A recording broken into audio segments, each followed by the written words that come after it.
Hi everyone, Anna Brandt here. Today we're going to talk about marketing. The most common question that I get asked, besides what camera do I use, is marketing. How do I market myself and get my name out there? And I have to tell you, you have to market from day one. A lot of people hold on to marketing because they want to wait until they get a better website or get a new logo, or they feel like they're going to wait until their work is better. But marketing is about telling the world who you are.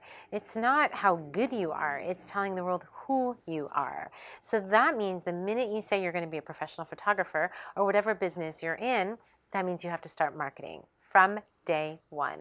And you have to let your community know who you are and the services that you provide. As the years go on, you'll get better and better and your marketing will change. But you can never stop marketing. Marketing has to be the air that you breathe. It has to be in everything you do so you can let the world know who you are.